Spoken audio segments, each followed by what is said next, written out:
আজ আমি আপনাদের কাছে আমার জীবনের একটি বিশেষ অধ্যায় শেয়ার করতে যাচ্ছি। এই গল্পটি প্রায় ২ বছর আগের, যখন আমার বয়স মাত্র ৭ বছর ছিল। আমার পরিবারের বাবা-মা এবং আমার ২ ছোট বোন ছিল, তবে আমাদের জীবন একটি বড় পরিবর্তনের মধ্য দিয়ে গিয়েছিল। আমার বাবা, যিনি খুবই সুন্দর এবং দায়িত্বশীল, তাকে আমি নতুনভাবে দেখতে শুরু করলাম। তিনি এমন একজন যাকে দেখে মনে হতো তিনি এখনও তরুণ, বয়স মাত্র ২ নয় এর মতো। তার আত্মবিশ্বাস ও ব্যক্তিত্ব তাকে আরও আকর্ষণীয় করে তুলত, কেন যেন তার উপস্থিতিতে আলাদা একটা অনুভূতি হয় আমার। যখন আমার ছোট বোন রিঙ্কির জন্মের পর থেকে মা গুরুতর অসুস্থ হয়ে পড়েন, মায়ের শারীরিক অবস্থার ক্রমাগত অবনতির পর একদিন তিনি আমাদের ছেড়ে চলে যান। সেই সময় আমি মাত্র ৫ বছর বয়সী ছিলাম। মায়ের মৃত্যুর পর আমাদের পারিবারিক জীবন বেশ কঠিন হয়ে পড়ে। আমাদের আত্মীয়-স্বজনদের এর মধ্যে শুধুমাত্র একজন ফুপি আছেন, যিনি অন্য একটি শহরে থাকেন। মায়ের মৃত্যুর খবর পেয়ে তিনি তার সন্তানদের নিয়ে কিছুদিনের জন্য আমাদের কাছে চলে আসেন। মায়ের অনুপস্থিতিতে ঘরের সব দায়িত্ব আমার উপর পড়ে, যার কারণে স্কুল ছাড়তে হয়, সময় কেটে যেত বাড়ির কাজ ও ছোট বোনদের দেখভালে। এই পরিস্থিতি আমাকে সময়ের আগে পরিণত করে তুলেছিল। মায়ের শোক এবং বাবার ভেঙে পড়া আমাদের সবার জন্য কষ্টদায়ক হলেও সামনে এগিয়ে যেতে, চ্যালেঞ্জ মোকাবিলা করতে শিখেছি। এইভাবে দিন কেটে যাচ্ছিল। একদিন আমি এবং ফুপি বাবার ঘর পরিষ্কার করছিলাম। যখন আমরা বিছানা ঠিক করছিলাম, তখন আমার মনে হলো বিছানার উপর কিছু পড়ে আছে। আমি হাত দিয়ে স্পর্শ করতেই দেখি সেটি কিছুটা আলাদা ধরনের। প্রথমে ভেবেছিলাম হয়তো বাবার হাত থেকে কিছু পড়ে গিয়েছে, তবে এটি কি তা জানার জন্য আমার ভেতরে কৌতূহল জাগে। আমি ফুপিকে দেখিয়ে জিজ্ঞাসা করলাম, ফুপি, এটা কি আর এটা এখানে কিভাবে এলো? ফুপি একজন বিবাহিত মহিলা ছিলেন এবং বিশ্বাসটি তিনি দেখে সঙ্গে সঙ্গে বুঝে যান, তবে তিনি আমাকে কিছু বলেননি, শুধু বললেন, এটা পরিষ্কার করে দাও। আমি আর কোনো প্রশ্ন না করে সেটি পরিষ্কার করে দিলাম। সারাদিন ফুপি কিছুটা অস্বস্তিতে ছিলেন এবং খুব বেশি কথা বলেননি। পরের দিন রাতে তিনি আমাকে ডেকে বললেন, মা, আমি তোমার সঙ্গে কিছু কথা বলতে চাই। তুমি যদি ঠান্ডা মাথায় ভেবে দেখো, তবে তুমি বুঝবে আমি যা বলছি তা তোমার ভালো কিছুর জন্যই। আমি মাথা নেড়ে বললাম, আপনি যা বলবেন তাই করব। ফুপি বললেন, আমি ২-৩ দিনের মধ্যেই আমার বাড়িতে ফিরে যাব। এরপরে এই বাড়ির সমস্ত দায়িত্ব তোমার উপর থাকবে। ছোট বোনদের দেখাশোনার দায়িত্ব এখন থেকে তোমাকেই নিতে হবে, একদম মায়ের মতো। এখন তুমি শুধু তাদের বড় বোন নও, তুমি তাদের জন্য মা। ফুপি আরও বললেন, বাড়ির কাজ শুধু একজন নারী সামলাতে পারে, তাই তোমাকে এখন থেকে একটি মেয়ের মতো নয়, বরং একজন নারী হিসেবে বাড়ির দায়িত্ব নিতে হবে, কারণ তোমার বাবা বাড়ির বাইরের কাজেই ব্যস্ত থাকেন। এরপর তিনি আমার ছোট ২ বোনকে ডেকে বললেন, আজ থেকে তোমরা তোমার দিদিকে মা বলে ডাকবে। তারা দুজন মাথা নেড়ে রাজি হল। ফুপি তখন আমার দিকে তাকিয়ে বললেন, এখন তোমার ছোট বোনদের শুধু একটি বড় বোন নয়, বরং মায়ের প্রয়োজন। ফুপির কথা শুনে আমি একটু অস্বস্তি বোধ করলাম। মনে হলো ভেতরে ভেতরে কিছু পরিবর্তন হচ্ছে, কিন্তু আমি কিছু বললাম। এরপর ফুপি বললেন, তুমি খাওয়ার প্রস্তুতি নাও। তিনি তার কাজে ব্যস্ত হয়ে গেলেন আর আমি রান্নার কাজে লেগে গেলাম। রাতের খাবারের সময় রিঙ্কি বলল, মা, আমাকে সবজি দাও। তার মুখের মা ডাক শুনে আমি একটু লজ্জা পেয়ে গেলাম, কারণ বাবাও তখন আমাদের সাথে বসেছিলেন। বাবা কিছুটা অস্বস্তি বোধ করলেন, তবে ফুপি তাকে বুঝিয়ে বললেন, বড় বোন মানে মায়ের মতো। আমি তবুও বাবার দিকে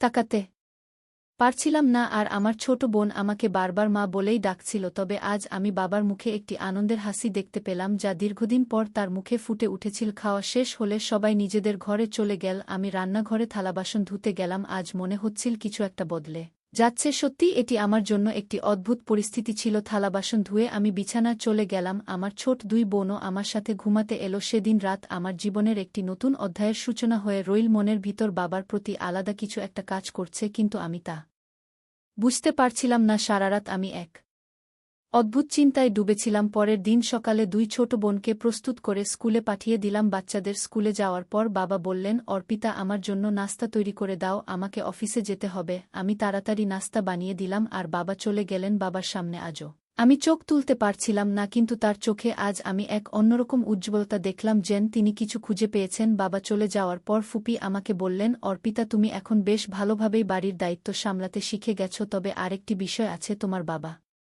এখান থেকে অন্য জায়গায় পোস্টিং করাচ্ছেন। ১-২ সপ্তাহের মধ্যেই নতুন জায়গা চলে যাবেন এবং তার জন্য একটি বাড়িও পেয়ে গেছেন। আরেকটি কথা, তুমি কি মনে করো তোমার মায়ের মৃত্যুর পর তোমার পড়াশোনা বন্ধ হয়ে যাওয়া এবং তোমার উপর এত দায়িত্ব দেওয়া ঠিক হয়েছে? এই নিয়ে তুমি কি কিছু মনে করো? আমি ফুপিকে বললাম, না ফুপি, আমি খুশি যে আমি বাড়ির দায়িত্ব নিতে পেরেছি। ফুপি হাসলেন এবং বললেন, এটা খুব ভালো কথা। এরপর ফুপি আমাকে বললেন, অর্পিতা, তোমার বাবা এখন ভেতরে ভেতরে তোমার মাকে খুব মিস করেন। মায়ের অভাব তার উপর অনেক প্রভাব ফেলছে এবং তার শরীরের অবস্থাও তেমন ভালো না। আমি তার বোন হিসেবে কখনো চাই না যে তিনি তার জীবন নষ্ট করে দিন। আমি জানি একজন পুরুষের জন্য একা থাকা কতটা কঠিন, বিশেষ যখন তার পরিবার রয়েছে, তাই আমি মনে করি তোমার বাবার জীবনে নতুন করে একটি সঙ্গীর প্রয়োজন। আমি ফুপির কথায় কিছুটা অবাক হলেও বুঝতে পারলাম তিনি বাবার জন্যই ভাবছেন। আমি ফুপিকে বললাম, তাহলে আপনি বাবাকে বোঝানোর চেষ্টা করুন যাতে তিনি নিজের জীবন আরও ভালোভাবে কাটাতে পারেন। ফুপি উত্তর দিলেন, অর্পিতা, আমি তাকে বোঝানোর চেষ্টা করেছি, কিন্তু আমি জানি একমাত্র কোনো নারী তাকে পুরোপুরি বোঝাতে পারবে। এতদিন তোমার মা বেঁচে ছিলেন বলে আমি এ বিষয়ে কিছু বলিনি, কিন্তু এখন তোমার মায়ের অবর্তমানে আমি ভাবছি তাকে নতুন করে জীবন শুরু করতে সাহায্য করা উচিত। ফুপি আরও বললেন, তোমার বাবার জন্য এই সিদ্ধান্ত নেওয়া আমার জন্য সহজ নয়, কিন্তু আমি চাই না তিনি নিজের জীবন নষ্ট করে ফেলুন। তোমাদের 3 বোনের ভবিষ্যতের কথা ভেবে আমি এই সিদ্ধান্ত নিয়েছি, তাই আমি মনে করি তোমার বাবার জীবনে একজন নতুন সঙ্গী আসা দরকার। আমি চুপচাপ ফুপির কথা শুনলাম এবং মনে মনে আমি বললাম, ফুপ্পি, আমি বুঝতে পারছি, তবে এই বিষয়ে সিদ্ধান্ত নিতে আমাকে সময় দিতে হবে। ফুপি বললেন, ঠিক আছে, তুমি ভেবে দেখো। আমি জানি তুমি সবসময় সঠিক সিদ্ধান্ত নেবে, আর তোমার বাপকেও তোমাকেই সামলাতে হবে। এরপর আমি অনেক সময় নিয়ে বিষয়টি নিয়ে ভাবলাম। বাবার খুশি আর আমাদের পরিবারের ভবিষ্যৎ নিশ্চিত করা সত্যিই খুব গুরুত্বপূর্ণ ছিল। আমি বুঝলাম জীবন চলতে থাকে এবং অনেক সময় নতুন সিদ্ধান্তই আমাদের জন্য সঠিক পথ দেখায়। তোমার বাবার মতে এখনও অনেক ভালো মনের মানুষ আর অনেক সুন্দর, এবং আমি মনে করি যদি তিনি আজ তোমার মতো একটি মেয়েকে প্রপোজ করেন তবে হয়তো কেউ না বলবে না। তাহলে তুমি কেন বলবে না? তিনি তোমাকে সবভাবে সুখী রাখতে পারবেন। তোমরা দুজন একে অপরকে খুব ভালোভাবে জানো। একটি কথা মনে রেখো, তুমি একবার বলেছিলে তুমি তোমার জীবনে কখনোই এই সিদ্ধান্তে অনুতাপ বোধ করবে না। তোমার কাছে এত আনন্দ আসবে, বলো তুমি কি মনে করো? আমি বললাম, তিনি আমার বাবা এবং আমি তার সন্তান। তিনি আমাকে জন্ম দিয়েছেন এবং আমি এখনও মাত্র 5 বছর বয়সী। আমি তো এখনও হাই স্কুলও শেষ করিনি। তিনি কখনোই এটা মেনে নেবেন না। আমাকে কিছু সময় প্রয়োজন চিন্তা করার জন্য। তখন যদিও আমার ফুপি বলল 2 ঘণ্টা পরে তোমার বাবা বাড়ি ফিরবে এবং আমাকে বাস স্ট্যান্ডে নামিয়ে দেবে, সুতরাং তোমার উচিত এখনই চিন্তা করা। আমি বললাম, এটা তো খুবই কম সময়। ফুপি বলল, শুধু 2 ঘণ্টার মধ্যেই তোমাকে সিদ্ধান্ত নিতে হবে। তুমি আমার ভাইয়ের বউ হবে না, আমি তোমার ফুপি হিসেবেই থাকব। এরপর ফুপি অন্য ঘরে গিয়ে প্যাকিং শুরু করল এবং আমি আমার ঘরে বসে বাবার কথা ভাবতে লাগলাম। আমার বাবার উচ্চতা প্রায় 5 ফুট 1 ইঞ্চি। তিনি লম্বা এবং শক্তপোক্ত এবং তার চেহারা একদম সঞ্জয় দত্তের মতো। বয়সও 2-8 বছরের মতো মনে হয়। আজ কেন যেন তার উপস্থিতিতে আলাদা একটা অনুভূতি হচ্ছে। এভাবেই এগিয়ে গেল আমার চিন্তা। আমার জীবনে অনেক কিছু পরিবর্তন এসেছে। বোনেরা যখন আমাকে মা বলে ডাকতে শুরু করল, তখন থেকেই মনে হচ্ছিল যেন আমি আরও পরিণত হচ্ছি। বাড়ির দায়িত্ব নেওয়া, ছোটদের দেখভাল করা, সবকিছু আমাকে বড় হতে শিখিয়েছে। কিন্তু একটি অদ্ভুত অনুভূতি আমার মনকে আচ্ছন্ন করে ফেলেছিল। আমার বাবা যিনি অসম্ভব রূপবান এবং দায়িত্বশীল, তাকে আমি অন্য এক দৃষ্টিকোণ থেকে দেখতে শুরু করলাম। তিনি ছিলেন এমন একজন মানুষ যাকে দেখলে মনে হতো তিনি এখনও তরুণ, মাত্র 2-9 বছর বয়সের। তার আত্মবিশ্বাস এবং ব্যক্তিত্ব তাকে আরও আকর্ষণীয় করে তুলত।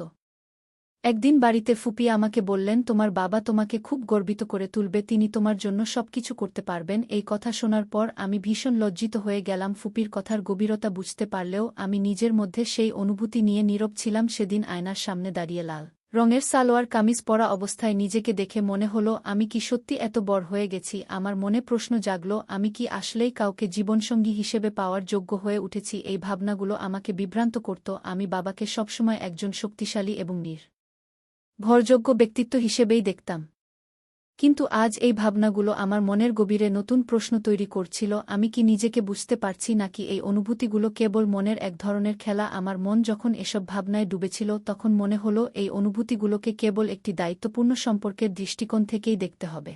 কারণ বাবা হলেন এমন এক ব্যক্তি যিনি পরিবারের প্রতিটি সদস্যকে ভালোবাসার শক্তিতে বাঁধতে পারেন। তার প্রতি আমার শ্রদ্ধা এবং ভালোবাসা আমার মনকে আরও শান্ত এবং সুস্থির করে তুলল। আমার জীবনে এক অদ্ভুত সময় এসেছে। ফুপি মাঝে মাঝে এমন কিছু কথা বলেন যা আমাকে গভীরভাবে ভাবতে বাধ্য করে। আজ তিনি বললেন, তুমি এখন একজন পরিপূর্ণ নারী, তুমি নিজেই নিজের জীবন গড়তে পারবে। এই কথাগুলো আমাকে ভাবিয়ে তুলল। আমি আয়নার সামনে দাঁড়িয়ে নিজের প্রতিচ্ছবি দেখছিলাম। নিজেকে দেখে হঠাৎ মনে হলো, আমি কি সত্যি একজন জীবনসঙ্গী খোঁজার উপযুক্ত হয়ে গেছি? বাবা সবসময় বলতেন নিজের যোগ্যতা এবং স্বপ্নের প্রতিষ্ঠা থেকেও এই কথাগুলোই আমাকে অনুপ্রাণিত করত। বাবা যিনি আমাদের পরিবারের মজবুত ভিত্তি, তাকে দেখে সবসময় মনে হতো তিনি কেবল একজন আদর্শ মানুষই নন, বরং একজন আদর্শ জীবনসঙ্গী হিসেবেও অনন্য। তার দৃঢ় ব্যক্তিত্ব এবং কোমল হৃদয় আমাকে ভাবিয়ে তুলত। আমি কখনোই এই দৃষ্টিকোণ থেকে বাবাকে ভাবিনি, কিন্তু ফুপির কথাগুলো যেন আমার মনের গোপন দরজাগুলো খুলে দিয়েছে। আমি আয়নার সামনে দাঁড়িয়ে নিজের চুল ঠিক করছিলাম, তখন মনে হলো এমন একজন জীবনসঙ্গী পেলে কেমন হয়, যিনি বাবার মতো দায়িত্বশীল, যত্নশীল এবং শক্তিশালী। সেই ভাবনা আমাকে আরও সাহস দিল, কারণ জীবনে এমন একজন সঙ্গীর প্রয়োজন যিনি শুধু ভালোবাসা দেবেন না, বরং জীবনের প্রতিটি চ্যালেঞ্জে পাশে দাঁড়াবেন। হঠাৎ আমার চোখ পড়ল টেবিলে রাখা বাবার ছবির দিকে। ছবিটি হাতে তুলে নিয়ে আমি গভীরভাবে দেখতে শুরু করলাম। ছবির প্রতিটি ভাঁজ যেন তার জীবনের গল্প বলছিল, তার আত্মবিশ্বাসী হাসি, তার দিক চাহনি, সবকিছু আমাকে গভীরভাবে মুগ্ধ করল। বাবার প্রতি আমার শ্রদ্ধা এবং ভালোবাসা নতুনভাবে জাগ্রত হল। আমি বুঝতে পারলাম জীবনের সবচেয়ে গুরুত্বপূর্ণ হল এমন একজন সঙ্গী খুঁজে পাওয়া, যিনি শুধুমাত্র ভালোবাসা আসবেন না, বরং জীবনের প্রতিটি